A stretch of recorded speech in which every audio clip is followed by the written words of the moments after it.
My name is Vartuyi Andreasyan, and I am a business counseling manager at PACE Business Development Center. If you are not familiar with PACE, PACE is a nonprofit community development organization, and we celebrated our 50 years of service last year. So PACE has many programs, including childhood education, workforce development, energy efficiency, business development, and many more like programs. Through our Business Development Center, we support entrepreneurs in the Southern California by offering business counseling, procurement assistance, and access to capital. I would also like to add that the City of Los Angeles has 10 BusinessSource Centers, and PACE hosts 2 of those 10 business centers, which is Pico-Union Westlake and Hollywood Centers. So we are also an SBA microlender, EDA, and iBank lender. We are also a certified CDFI. So today's workshop, as many of you may know, it is the second in the 3 series of workshops. So I will let Kang introduce himself and give us a bit of what we are going to hear today. As always, we will have also Q&A session, but through this session, when Kang is presenting, he will have pauses and you can ask the questions. We would like to make this as interactive as possible, so please feel free to ask your questions. If there is anything, if you want to speak, we can just unmute at the end, but feel free to use Q&A box, and you can also use the chat box, but the preference is Q&A. Please post your questions and we will address all the questions. So with that said, I will hand it over to Kang to introduce himself and get us started the workshop. Thank you again, everyone. Thank you. Thanks, everyone. Thank you, Vartuyi. I appreciate this opportunity to spend with you all today. So thank you for joining. Just a little FYI, I Zoom did a little update the other day, and so I usually am able to share my screen wide, full screen, but for some reason I can't seem to figure that feature out. So I apologize in advance for this view, but this should, however, help convey the message that I'm about to present to you all today. Again, thank you so much. Welcome to Unlock Your Leadership Potential webinar. In this webinar, we will discover proven strategies to inspire, motivate, and lead with meaningful impact. Again, my name is Kang Shang. I am the founder and CEO of People Onward. Our mission is to unlock the full potential of people and businesses everywhere to achieve extraordinary performance and align success with purpose, meaning, and fulfillment. As Vartuyi alluded to earlier, you have an urgent or a question that you want to ask, feel free to raise your hand. Vartuyi will unmute you. You could also use the chat box as well. I'd like this session to be as engaging as possible. So feel free to post your questions in the chat box or just go on mute. I will also have Q&A at the end as an opportunity for you.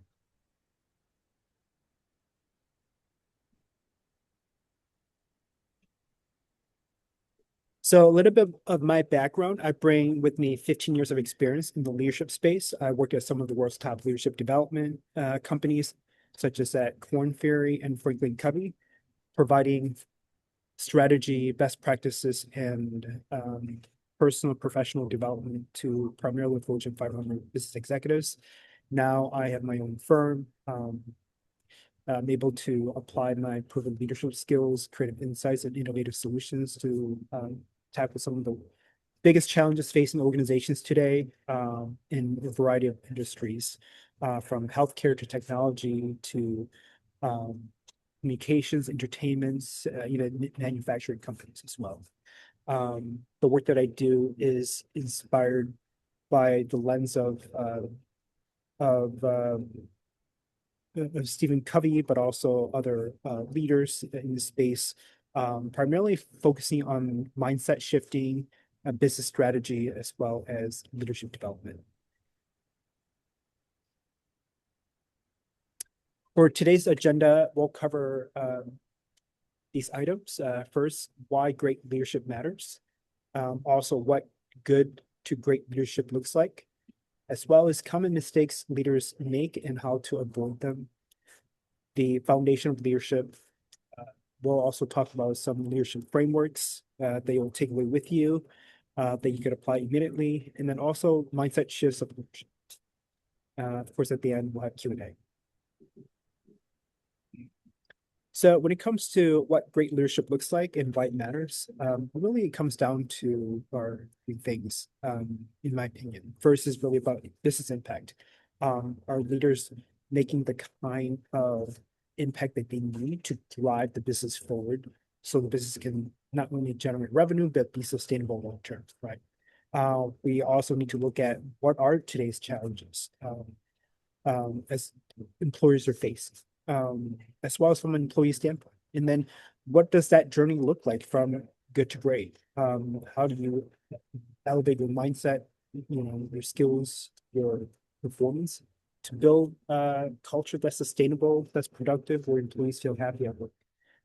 The one thing I would say here is that, when it comes to business impacts, we have to look at it from a strong leadership perspective, which means are there higher productivity from employees than compared to poor productivity? If poor productivity exists, then that's poor leadership, right? So with strong leadership, then strong leadership drives higher productivity, which engages employees, which then, of course, impacts the bottom line.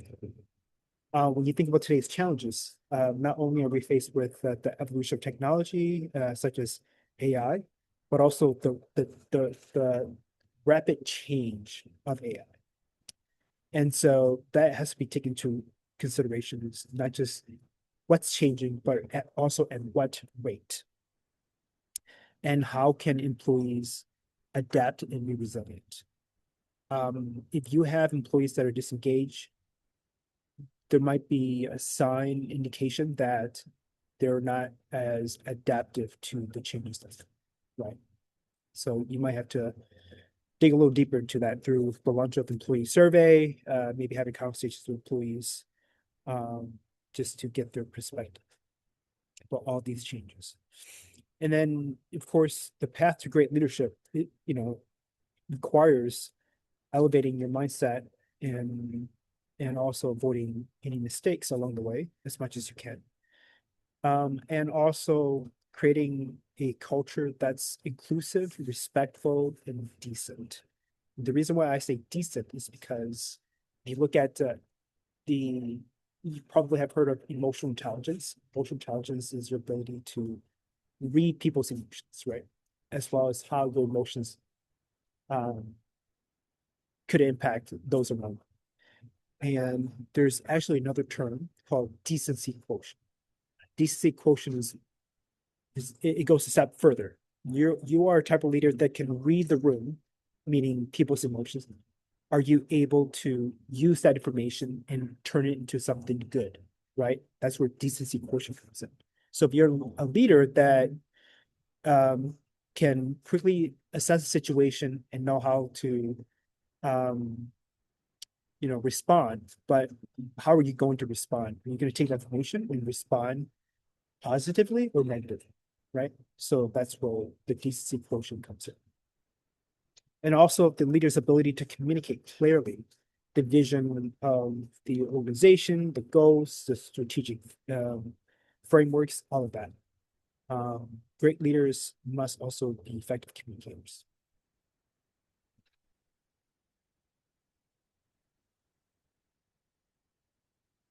When it comes to moving good leaders to great leaders, there are several components, and I'll start with the top. First is lead with impact, which is really about driving results to influence long-term. We're playing the long-term game, not the short-term game, right? So you think about good leaders, they hit KPIs and quarterly goals. That's great. And there's nothing wrong with being a good leader. I mean, you're a good leader, that's awesome. The problem is when you become a leader that isn't able to influence people and is creating a toxic work environment. So that's an issue. So again, good leaders hit KPIs and quarterly goals. They also drive results through influence. Great leaders drive results through influence. On the other hand, they build sustainable systems, cultures and capabilities that grow the organization over time, right? So a pro tip here is that success isn't just about hitting goals. It's your ability to build something that's meaningful, impactful, and that lasts. When it comes to communication, as I mentioned earlier, great leaders need to know how to communicate effectively. They need to understand the audience and precisely communicate the message tailored towards that particular audience. And they do that usually through more of a strategic lens. So that's about sharing the vision, the strategy, not so much about the transaction side of the business. And then also, when it comes to what good leaders do and what great leaders do in this arena of communication, good managers or leaders, they're task oriented, they execute with plans, they manage deadlines, and they optimize workflows.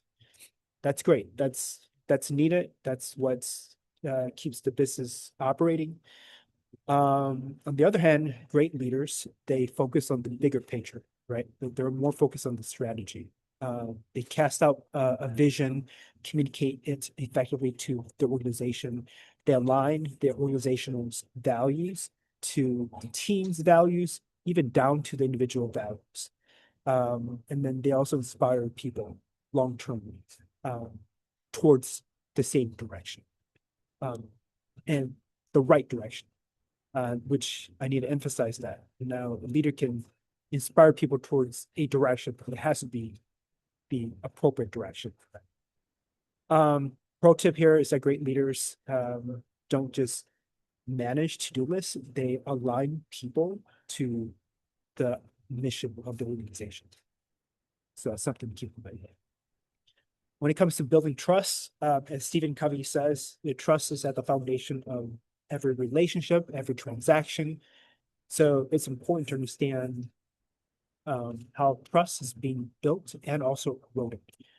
There are 4 types of trust. There's high trust, low trust, mistrust, and distrust, right? Where are you in the bucket? Are you somebody that instills high trust, meaning that you let your team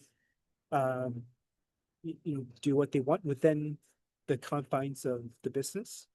There's a sense of autonomy and creativity. Or are you a type of leader that micromanages, that watches your employees shoulder every task that they perform every day, right? And let me tell you, I've had my fair share of good, bad bosses, and you do not want to be a type of a manager that instills fear and micromanagement. It's just not going to work. We'll talk more about that later in the other slides, but that's something to keep. When it comes to good managers and what they do and what great leaders do in this space of trust, good managers or good leaders, they often focus on maintaining control, tracking tasks, and overseeing decisions, as well as managing risk. Again, all great things that are needed to sustain the success of the team, division, and organization. When it comes to what great leaders do, great leaders, they build trust-based environments, based on psychological safety, where people are empowered to own their work while they prioritize confidently and take initiatives. Okay. So the pro tip is that great leaders don't need to oversee everything. They delegate tasks so it can free up their time to focus on the strategy. Great leaders build an environment that can really sustain itself and then lead with trust. So I am just looking at some of the comments here. Thank you. Charlene says, let's see. So Margarita says, yes, I deal with individual feelings all the time. I have not heard of decency quotient. Margarita, as well as to all of you, there is an article. If you Google it, it's by the Harvard Business Review and talks a lot about decency quotient. I advise all of you to take a look and read that article. It is the next step to leadership. Any questions so far? Any comments so far? This has been a little quiet of a group, but compared to my other previous groups, but wanted to take this moment to address any questions or comments. I don't see any questions. There was a question in regards of the recording, which I already responded. So this will be recorded. And Perfect. this actually, we are recording it and then it will be uploaded on our website. So anyone who wants to watch it again, you can go, I shared the link, you can go to the link and then watch the recording again. Perfect. Thank you for that, Tui. Sure. And then the less element in these good leaders, great leaders, is that they don't avoid mistakes. They address mistakes head on and early and often as opportunities for growth, not as a way to penalize the other party, right? Understanding that if people make mistakes and people learn from pitfalls, what good leaders do is they often carry the burden alone or feel like they need to have all the answers. That's a mistake. Good leaders, they don't need to have all the right answers or all the answers. What they need to do is to have the ability to inspire people to come up with their own answers, to tackle their own issues, right? And create an environment based on psychological safety where people can feel safe to make mistakes. And when they do, share it with their managers, and the manager coaches them, empowers them to succeed. Great leaders, on the other hand, great leaders, they create environment based on high trust. They do this by encouraging people to collaborate on assignments, engagements, projects. They also delegate, and they also encourage and uplift people to their full potential. Great leaders also grow other leaders, and they know their strength, and they use their strength to apply it to create more leaders like them. Pro tip here is that great leaders, their power doesn't come from knowing everything. Their power comes from elevating everyone. Okay. The thing I would say here is that great leaders also face mistakes as well that are much bigger than, let's say, a manager of a team. And when they do, they tackle it head on. They foster open dialogue. They also ask for feedback and growth. One of the misconceptions is that you are, let's say, a C-suite executive, that we're not supposed to give you feedback. And that's far from the truth. They need feedback in order to improve as leaders. How you deliver the feedback is another topic. And when you deliver that feedback to an executive is another topic. But the whole message I'm trying to get here is that executives and CEOs need to hear from you. If you have that relationship with them and there's an opportunity to tell them, share it, right? But do it respectfully, and you'll be surprised. They may take your feedback and apply it. I would also say that perfectionism is not the goal in all of this. Progress and adaptability are, right? We talked a little bit about adaptability. Your ability to be resilient and adapt to change is what's going to make you successful.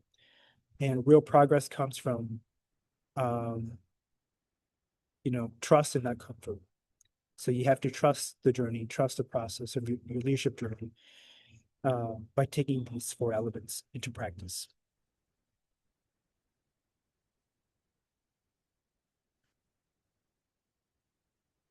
So the next couple of slides, I'm gonna cover several mistakes that leaders do and why you should avoid them. The first is micromanaging versus empowerment. Kind of talked about micromanagement. So first of all, let's define what micromanagement is, right? Micromanagement is really about you know, it's a leadership style. It's a type of leadership style where the manager or the leader closely observes, controls, and excessively involves themselves in processes and workflows and assignments of their team members and peers. And the cause of this is really about constant check-ins. Leadership lacks trust with fear, failure, control, and perfection feel safer than delegation, right? It feels like every decision that the employee makes has to be approved by the leader because the leader doesn't trust the employee. There's little room for autonomy and creativity because you're always being watched behind your back by the micromanager. And again, like this is at the end of the day is driven by fear and failure. And we want to move away from that type of mindset of scarcity, fear, and failure to a mindset of growth and resilience and optimism. The consequence of all of that is that micromanagement kills initiatives as well as creativity and innovation. Team members feel distrust, undervalued, disengaged, and innovation stifled. Now, think about that, right? If you are a manager that micromanages, the impact of it is severe, right? And so some leaders lack self-awareness, so they don't understand how profound this type of leadership style that they have impacts their people in business until something major, awful happens to the business, and then they learn through. My goal here is to teach you, coach you, advise you, and consult on moving into a leadership mindset, which involves innovation, creativity, and growth and resilience, so that you don't have to face those challenges that micromanagers, leaders have done that impacts your business in a negative way. And the consequence also, there's the result of it is that there could be employees resigning or leaving to work for your competitor, which is another big issue. Just think about that. If you are a manager that micromanages and the employee doesn't feel safe around you, they make mistakes like, you know what, this is not the space I want to be in. My mental health is more important to me than this job. I'm going to leave and work for somebody else. And if they happen to work for your direct competitor, they carry with them the knowledge, the skills, and the intel of your business to share with your direct competitor. Think about that. Not only did you lose a good employee, let's say that they are a top performer, not only did you lose a good employee, now you're also putting your business in jeopardy because now they're able to share your company intel with your competitor. So it just does not work well being a micromanager. And my mission here is to create as many great leaders as possible, meaning diminish micromanagement, and we can then start to look at how we can increase, how we can develop, increase, and replicate more great leaders in the workplace. When it comes to clarification, is really about, clarification in this sense is really about empowerment. Right? So, empowerment is really a leadership approach that gives team members the autonomy, the trust, and support they need to take ownership of their work. And of course, some of the key traits includes encouraging decision-making and ownership among team members, providing coaching as well as guidance, not control, focusing on outcomes rather than every detail. And when you implement all of these things, you help your employees and your team build confidence and competence, increases their engagement level and job happiness, therefore increasing retention, right? They choose to work for you.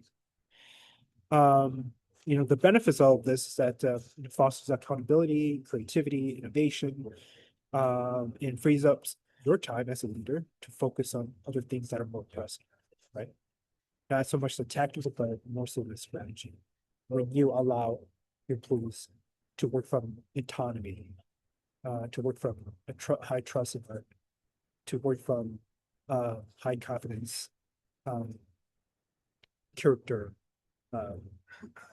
perspective. The other thing I would say here is that the goal is really about providing trust at the end of the day. Micromanagers, managers that are micromanagement or do micromanagement activities, they often ask the question, do exactly this way and report back to me every step. Leaders, they often say, here's the goal in the context, and I trust you to find the best way forward. So you see the difference, right? The leader is really about empowerment. It's really about, I trust you with this work. I'm assigning it to you. I'm delegating to you. And I know that you have the ability to do it. Bottom line is that micromanagement, they control, whereas empowering leaders, inspired and guide and build confidence.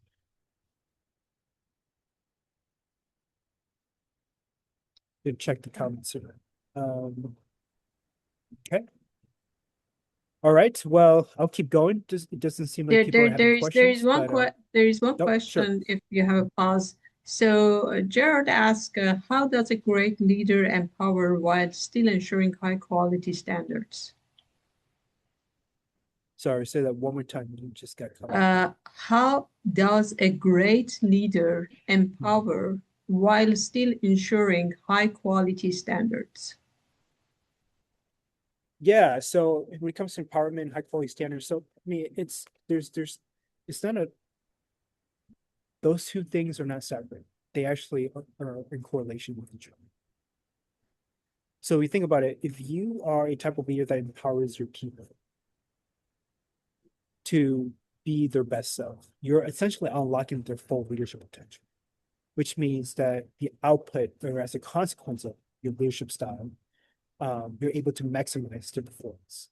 And as a result of that, the output of the results ends up being positive, right? So everything starts at the top, like we all say, right? Leadership, it starts with the leader. So you want to make sure that you're able to, again, work on your leadership skills. In the leadership space, we call it leadership is about leading from the inside out.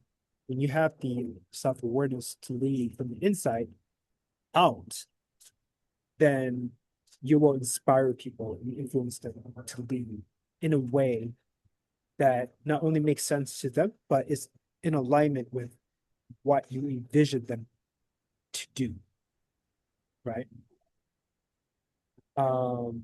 So Nadia says, Bob Proctor says, leading from inside out. Yeah, I mean, I'm sure that that statement has been quoted multiple times from multiple people. I can't give you an answer who said it first, but it's been around. Margarita, in terms of the decency article, just Google it. Just type in decency quotient, Harvard Business Review, and then the article will show up. It's got the dove image, and you'll know that's right. Any other questions for Tui? There is one more question Margarita asked, which we can address it. It's more about your counseling and the free counseling you were offering, so we can address it at the end. Yeah, we can address that at the end. Yeah. Mm-hmm. And Nadia mentioned that today you are focusing a lot on micromanagement, which is great. Yeah, micromanagement is one of the major mistakes that leaders often fall into. And we have too many of those around, right? And so again, my mission here is to diminish micromanagement and install empowerment into leadership. So that's the mission of my firm. That's one of the goals. On to the second mistake of what leaders do is they avoid conflict. We kind of talked about this earlier, right? Like when you have a conflict, make sure to address it early and respectfully and constructively, right? The cause of why leaders often avoid conflict is because they fear being disliked. They also don't like discomfort. So discomfort leads to avoidance, and then concerns grow exponentially. And we don't want that to happen. Delaying or avoiding honest feedback to keep your peace is a mistake. This creates resentment, allows underperformance to continue, and erodes trust and accountability within teams. So the solution here is really to normalize feedback, make it a part of your team culture. Have it often, have it daily, right? Don't wait till quarterly reviews or annual reviews or weekly team meetings. If you have an opportunity to coach somebody or to provide feedback right there, right then, do it, right? But in a way that's respectful. There's a framework that I use, and we'll cover this here in a bit, but it's called SBI framework, Situation Behavior Impact. And this is really to keep feedback objective and actionable. SBI framework is really, it's used to deliver constructive criticism and helps the person understand how their behavior impacts others and reduce defensiveness.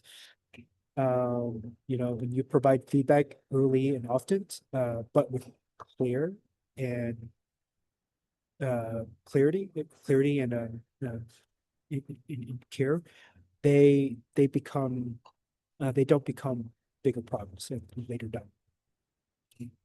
So again, it's not just about when you deliver the feedback, but how you do it. That also matters. The challenge here is really about ensuring that these small issues don't become too big. And then again, that creates resentment that equals stress. Again, we'll discuss more about the SBI framework. I actually have a slide just on that, so we'll move forward. Mistake number 3 here is that leaders make decision bottleneck often occurs when team members are forced to wait for approval or direction before taking action from the leader. Where the leader becomes the gatekeeper for too many decisions, big and small. Projects stall because the leader is overloaded or unavailable. This slows down business execution, kills momentum, and signals a lack of trust. So if you're a leader that bottlenecks decisions, then you might want to take note on this slide. Like, what are the causes? Why are you doing this? Is it because you want ownership? You don't trust your employees? Or is it coming from a sense of perfection, want to be perfect? Or is it something else, right? Dig deeper, right? You might want to work with a coach like yourself to help you unblock those processes so that you can allow innovation, creativity to grow within your business.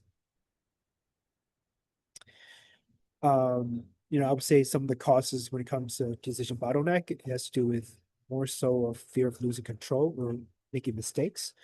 Interpersonal team members, inexperienced team members, which leads to the leader having to take control. So maybe you might want to assess your talent management strategy. Are you hiring the right people? Because you should be hiring leaders. You should be hiring employees that are qualified and can perform, right? Another cause is that they lack clear decision-making frameworks, undefined roles and responsibilities. And again, goes back to that micromanagement mindset. So those are things to look at. How you can avoid decision bottleneck is really to set clear boundaries, provide ownership, and empower team members. By setting clear boundaries and guardrails, you give your team members a decision autonomy, right? You can make any decision. You can say things like you can make any decision or under 1,000. If it's affected clients directly, please run it by me. Otherwise, you decide. That's more of a empowering approach versus whatever transaction you make must go through. That's more of a micromanagement. When you encourage ownership, you're encouraging people to shift their mindset from a directive mindset into a coaching mindset, right? Ask what do you think is the best path forward, instead of telling them what to do. When it comes to building leadership at every level, again, the goal of great leaders is to replicate more of great leaders, right? So you want to invest in the learning and development of your employees so they can be more effective leaders, and instill confidence and competence in them. The stronger your team, the stronger the performance, and the fewer decision you'll need to make, or approval that you'll have to provide. The other thing I'm noticing too is that inexperienced business owners or leaders, they often have trouble delegating responsibilities because they always want it their way or the highway. Perfection over average results. But you must understand that for the business to scale, you have to accept that people are going to make mistakes, and you allow them the autonomy to do what they need to do. And it's not going to be perfect the way that you want, but it moves towards progress, not perfectionism. And that's key. Progress over perfectionism, which leads to growth of the company. Okay.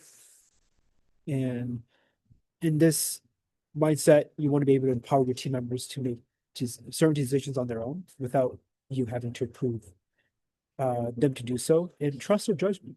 Right? Again, we go back to trust. Trust their judgment and back them up, support them. When it comes to clarifying decision rights, I would say use the tool RACI, which stands for responsible, accountable, consulted, informed, to define who owns which decisions.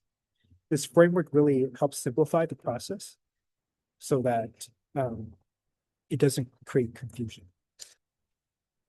And then, get updates, at the end of the day or at the end of or at the end of the week of how your team is performing. So you can use that data to tell a story about your team.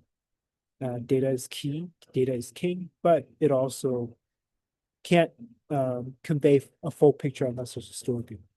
So feedback is one of the good reasons, effective ways to get from your team.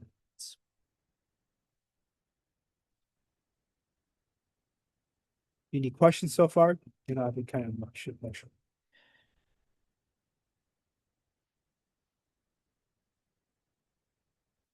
Reading some of the comments here is Gilberto says, I believe all people are born with micromanagement. We just need to learn to live. Gilberto, I would say, I would challenge that. I would say, I believe all people are born with the skill to manage effectively. They just need to learn how to do. Do you see that? The mindset shift? Mm-hmm. So your frame is really about, the negative right? It's the micromanagement and the in avoiding it. Your statement says, I believe all people are born with micromanagement. That's more of a disempowerment perspective. Whereas my perspective, you change it from a mindset perspective. I believe all people are born with the ability to inspire and empower people. We just need to teach them the skills of how to do it. I hope that makes sense. And I hope that helps. So this slide is really about the foundation of trust and accountability. Again, trust comes back. Crucial here for any leader. One is really being consistent. You can't create trust and accountability without being consistent. So that means you must lead by example. People look at your behaviors, not so much your words. Your words and your actions also must align. If they do not, then it's building a culture of distrust. Right? You might have heard of the word actions speak louder than words, right? So it's kind of like that. But also when it comes to building trust, you also need to know that your words and actions are aligned. I would say model the behavior that you want to see in the workplace. If you're a leader, you must start with that. You must show up with integrity, admit mistakes, and keep your promises. You must also demonstrate humility and vulnerability to humanize you as a leader so that you can invite trust into the group so people can believe and like you, and be consistent in how you treat people in fairness, in equity, in inclusion, right? If you behave one thing and in another room you behave differently, then there's an inconsistency. We don't want that, right? We want consistency. That's what we're looking. So the pro tip here is really about, your team will do what you do, not what you say. So they watch your actions. Make sure your actions speak louder than your words, but also that your words and actions both. On to the second element of this foundation is effective communication. Setting clear expectations, ensure not just the what behind, but also the why. When you communicate clearly and transparently, you're setting clear expectations around goals, values, roles, and standards. Sure, not just, about the operation of the business, but also the purpose. Why do you do what you do? Be open about challenges and trade-offs and encourage openness in return. Pro tip here is that trust grows when people feel included and informed in your decisions and in your messages. Third element here is accountability. So this is where you hold everyone, including yourself as a leader, to a high standard. And you celebrate wins when they come, and you learn from mistakes when you encounter them. Here I would say, align accountability with outcomes and not so much activity, which means you want to focus on results, not just the business. Define what success looks like for you, your team, and your organization. And then, do you have metrics, KPIs, to drive alignment without micromanaging? Again, it's so important to celebrate wins along the way because it motivates you, your team, to continue working on the progress of assignments, large engagements. It also addresses underperformance quickly and fairly when you celebrate progress. And you let the team know that their own commitments are important. And it drives accountability. And you want to make sure that accountability comes from within, not from above, which is yourself. You need still accountability in your teams, and they have the autonomy, the, the power to want to take control of their own performance. Pro tip here is that people are more committed to decisions when they help themselves, right? When accountability is assigned to them, not from higher ups, when they get to take control of their own growth and development.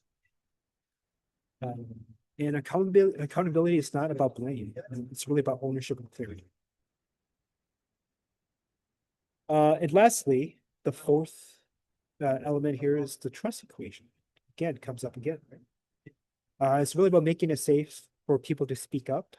So you have to have the ability to create a psychological safe, meaning the ability to make sure that the environment in which you're in with your colleagues or your peers or your teams is safe, so that if they were to share, it'd be vulnerable about the mistakes, that you don't penalize them for it.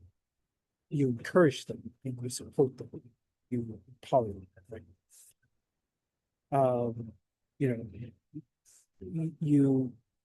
This is where you really call in moments of integrity, initiative, and follow through. You recognize the people who support others, and you lift other team members up, as well as inject values that helps the team perform at their best. You also make it safe for team members to speak up and challenge ideas and admit what's up with us. For this element, the pro tip here is that culture or team dynamics is shaped by what gets noticed, rewarded, and repeated. So the more you notice people for their wins and accomplishments and good behaviors and reward them for it, then that creates a system that is bound to repeat itself for success.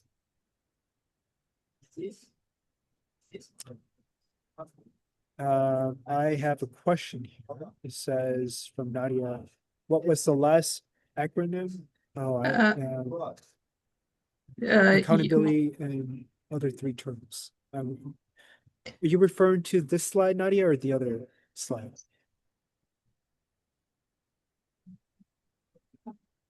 The other slide. So let's go back to the other slide.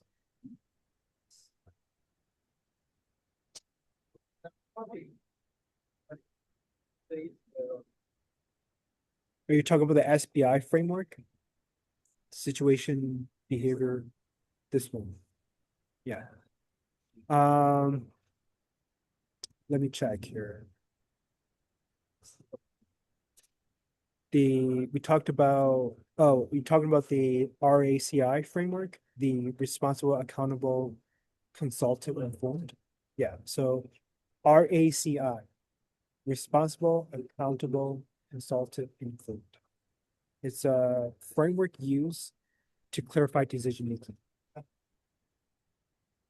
I hope that helps. Just to add that, that framework is being used for the project management too. When they do in the project management, that's the way when they do put the responsibilities, everything, accountability, that's the way they do it. Yeah, exactly. I mean, it's, that's a great point, but too, it applies to, almost everyone can use it in the individual projects, or team projects. It's just one of the many decision-making frameworks out there. There are others, but for this presentation, that's just a framework to recognize. Yeah, that's very correct. Any other questions? Let me just, sorry, I got this. I don't see any other question here. No. There is only comment. Margarita commented that this is difficult, especially in my family. I know leadership means outside of business too. So. Yeah, definitely. That's a great point, Margarita. So in this context, we're talking about the workplace, but leadership also applies in your family life, your social life, like as a mom, right? Or a father with kids, in a way, your kids are looking up to you as a role model. In that sense, you have the ability to influence their behaviors. So what kind of leader are you? So some of these frameworks that you know, uh, that I'm mentioning can be applied other areas outside of work as well too. So just keep that in mind. Okay. So There I'm are, going to move quickly. We yeah. have just a couple more minutes, so I guess still a few more slides. So we talked about the SBI framework. So SBIC stands for Situation, Behavior, Impact, and Community. So situation is really about describing what the context of the situation is, and what was the behavior as a result, and then what was the impact because of that behavior, and then what is this person committed to do to make sure that there's a solution to tackle this mistake, this challenge. So, again, it's really meant to promote clear communication, build decision-making skills, avoid dependency, encourage strategic thinking. When you're applying this framework in meeting, you might want to think about using structured agendas to set, the meeting, and then once you take notes and the meeting's over, you want to recap what was discussed, and then assign clear next steps for each parties to take away with them to minimize further mistakes or problems, and then follow up to make sure that there's followed. And SPI framework is used in bigger organization, but then if you're a team of 2 or 3, you could also use it. But an example of this SPI framework to help you is, for example, I'll say in yesterday's meeting, Joe, which is the situation, you interpreted twice, which is the behavior, which disrupted the flow, which is the impact. Can we agree to have the other person finish their point before interrupting, which is the commitment, right? So that's just a brief example of how SBI sees it. There are other examples you can use it as well, but it's really meant to promote more structure and clear communication.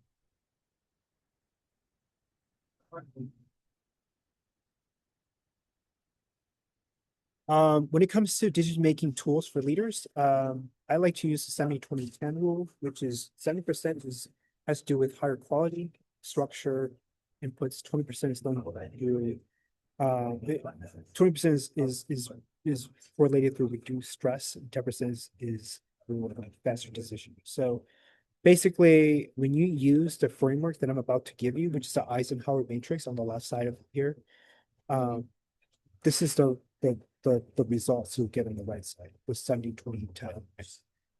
So the Eisenhower matrix, it was actually coined. Well, the Eisenhower matrix, also known as the urgent important matrix, is a simple but yet effective and powerful time management tool that helps you prioritize your task on urgency and importance. And it was actually popularized by U.S. President Dwight Eisenhower, who famously said, what is important is seldom urgent, and what is urgent is seldom. And so if you look at the box here, the gray box on the left, there are 4 quadrants, right? Do, decide, delegate, delete, delegate. So the first quadrant is to do, which is do it now, right? So these are things like crisis, deadlines, immediate problems that need to be solved that needs your attention right now. Examples are last minute client issues, project due dates, emergency teams, right? The second quadrant, which is the decide, which is scheduling. This falls under the not urgent but important, right? Things like long-term planning, growth, relationship building, crucial tasks, things that seem to be overlooked, but it's not urgent. The third quadrant, which is the delete quadrant, which falls under not urgent, not important. These are things like time sensitive, but doesn't meet your unique skill set. Often distraction disguises important, right? So like scheduling meetings, repetitive administrative tasks, incoming emails and messages. And then I'm sorry, that was the delete, the fifth quadrant. We skipped to the third quadrant, which is the delegate. The delegate quadrant, which is the urgent, that's the assigned tasks. And so these are things like, they're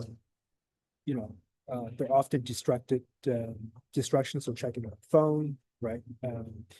They're basically, you know, mindless scrolling, and you want to make sure that the task that you're assigned has intention.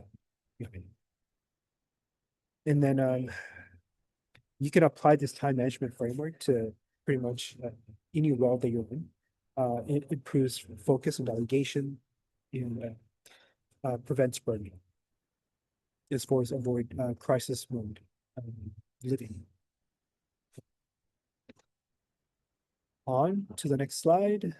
The mindset that turns good managers into great leaders.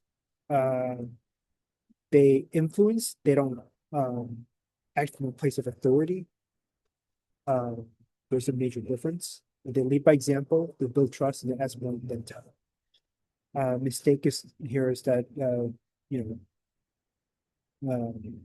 some leaders, they believe that the title or position automatically earns them the trust, respect, or buy-in. That's far from the truth. Because you're a leader, you need to work even more to earn the trust, respect, and likes of those in you. When you lead from example, you show up consistently, you communicate transparently, and you model the behavior you want to see. You also build influence with trust, empathy, and clear vision. And you ask more questions than you tell, because you want to encourage lessons and collaboration. When you're a leader that's open and transparent, you normalize feedback. You also encourage using the SBIC framework and address issues with you. A mistake that leaders often do is that they delay or avoid honest feedback to keep the peace, when in fact they should be doing the opposite. This creates resentment, allows underperformance to continue, and erodes trust and commitment. So we want to be able to normalize feedback, as I said earlier, make it a part of the team culture, and address issues early with care and clarity. Continuous feedback and learning. Great leaders are always learning, always seeking for feedback. They make time for self-improvement. They're highly self-aware and reflective. They're also coachable, and they stay curious. They ask questions. They listen more than they talk. The 80-20 rule, right? Listen 80% of the time, talk 20% of the time. And leadership isn't just a role, it's a responsibility. Avoiding these mistakes and frameworks won't just make you less effective. It can, impact the lives of those that you manage in a negative way. So you want to make sure that you come from a place of encouragement, empowerment, and inspire your people to perform, so that they can follow you and replicate more of you. So that ends our presentation. The one other thing I would just say here is that if you want to work with me, I just recently launched a monthly leadership membership. This is for professionals, entrepreneurs, and emerging leaders who want weekly coaching, accountability, and a community that they can be challenged, that they can be sharpened, and help them grow to be the most effective leader that they can be. My work is all about transformation. So my promise to you is that you'll move from chaos to clarity, pressure to presence, and burnout to balance, while igniting your purpose as a leader. In this weekly coaching, you'll get grounded, confident, and clear support. You'll align with your purpose. You'll lead with clarity and executive presence. Break free from the stress and mental clutter to perform at the highest level, and unlock your leadership potential so you can make the greatest impact. And if you want to check more about the program, just copy and paste or type in the website. And right here is resources.peopleonward.com /LC.offer. The cost here is $497 on a monthly basis, ongoing, and you could stop or cancel anytime. It's a subscription, basically. And every week you come with, we meet every week at a particular time and date consistently, and we talk about all things solution. Spots are limited, and so I want you to take advantage of this cost before the price increase. And usually I have it at $4,997. So this is a huge discount. And the reason why I'm doing this is because I want to make more impact in people. And so I want more people to be able to afford it. So I hope that you'll take advantage of this Okay. offer. Thank you, Kang. In line with that, I want to bring in the question Margarita had, which I mentioned to you. She asked that, in your she attended one of the previous webinars in which you mentioned that there is a free one-on-one consultation, which worth like $700, but you were ready to just give it, offered to that audience at that time with a time limitation. So she's asking if that opportunity is still there, you can offer it. Unfortunately, that was for previous workshops. My time is in high demand right now. So if any of you would like to, aside from this leadership circle, if you want just a one-off like leadership coaching, and you want to talk with me for a session, I'm happy to. That cost is $97 per session. For now, it's typically $750 for the one session, but because of this relationship with Pace, I can discount it down to $97. So if you want a one session with me only, I'm happy to, get with you. Just get in touch with me. My contact information is in the chat box, as well as it is on the slide. Text me or email me at info@peopleonward and get scheduled time to chat. And we talk things, what are your current challenges, what are your current priorities, and how can we help you overcome some of those challenges and achieve some of those goals and priorities. That would be the outcome of the one-off strategy course at $97. Awesome. Do we have any question? I don't see any question in the chat box. So if you have any question and you would like to ask your question, please feel free to use the chat box Q&A, or I can unmute you and you can ask your question. I know we are over the time we had, so I don't want to keep you here, but if there is any question, we can still stay here for a couple of more minutes to answer the questions. And otherwise, just want to say thank you for your time. Thank you, Kang, for the excellent information. And thank you everyone who joined our workshop today. Our next session will be in a month on 24th of March, if I'm not mistaken. So I'm looking forward to see you all there. We will stay here for maybe 2 or 3 more minutes to see if there is any question to answer, but I don't want to keep you waiting here. So thank you very much and have a great rest of the day. Thank you, everyone. I appreciate it. And I hope to see you at my next one a month from now. I appreciate it. Reach out if you guys have any questions. I'm active on LinkedIn as well. Yes, I shared your information in the chat box. So if you have any question, please feel free to connect with Kang or send me an email. You can connect with both of us.